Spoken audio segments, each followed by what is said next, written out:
Aloha everybody, this is Scott Shikawa and we are here at the UH Stan Sheriff Center back for the Friends of Hawaii Robotics competition going on. And here we have Amber Imai-Hong. Amber, thank you for being with us. You are a former Akamai Scholarship recipient sponsored by TMT.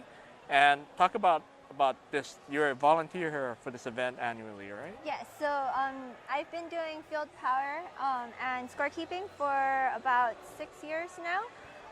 So basically what we do is we double check the ref score and we post the results, as well as communicating with audiovisual and the field technical advisor, just to make sure that everything runs really smoothly. So we're responsible for starting and stopping matches as well. So we talked about a year ago at the same spot. So let's talk about, since you graduated from UH, what are you doing now in your career in science? So I've been an avionics engineer for the Hawaii Space Flight Lab for the past 5 years. I build small satellites, design, build, test, and launch. Our last launch was in 2015, and we're hoping to have another launch sometime this year. Now, you were a participant in this contest when you were a student? Yes. Can you talk about that? So my first competition was in 2004. We competed in Oregon, Portland, Oregon. I was on team 1056, Waikea High School. And we were started by team 368, McKinley High School, because our advisors were friends. So that was my first competition, and it was very exciting. I learned a lot of real-world experiences like teamwork and time management skills. And it was just a great experience. And in my senior year, we qualified for championships in Atlanta, Georgia, and I couldn't afford to go, so one of the other team members, their parents said, "Oh, well, we'll pay for you, don't pay us back, but pay it forward."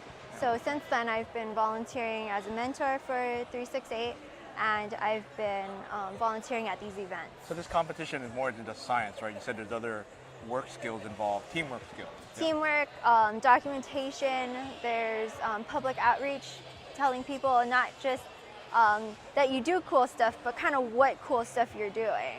Now this place is like a giant video game playground. What involves this year's team, I guess, for the competition? So right now, the arena is we're trying to defeat the boss. So in theory, we're trying to defeat this boss, and so we have to do a autonomous mission.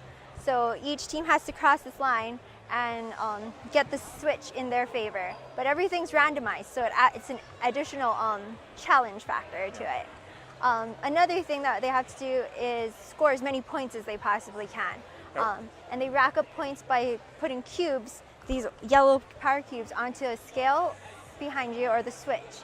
And at the end of the match, the last 30 seconds, teams have the opportunity to hang and do what they call face the boss. So what I understand is, so they don't have the whole year to tinker on a robot. They only have 6 weeks to design and build a robot and then bring it here for the competition. Right? Yes, so we have 6 weeks. We start pretty much the first weekend of January, and President's Day is the last day, roughly, to finish up your robot. And then teams can go to various competitions around the world. We had some teams compete in Australia, in Canada, in New York. One of the Taiwanese teams, this is their 3rd regional that they've been to, and we're a week 4 regional. Let's talk about, getting young folks, not only about getting young folks into STEM, but young girls and women interested in the STEM field. From your perspective, why is that important? Diversity is amazing. Like, it's very hard to work on teams where you only have one gender, whether it be female or male, from my experiences. So you need a kind of diversity in culture and diversity just in ideas. You can't get that typically if you just are very, if there's only one gender or only one nationality or one ethnicity. You kind of need everybody to think globally and to think kind of holistically about everything. I noticed a lot of organizations, not only this, but Girl Scouts, different organizations pertaining to girls, trying to get them more into the STEM field. Yeah, so it is an important. Yeah, so it's hard because a lot of girls start losing interest, and a lot of it is because they don't think they can or they struggle with it.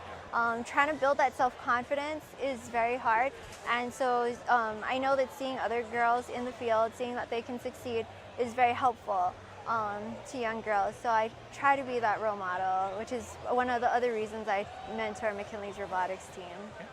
Thank you, Amber. Thank you for you. being with us again like last year. Hey, if you want to learn more about the TMT project, you can go to our website at monarchayandtmt.org. And until next time,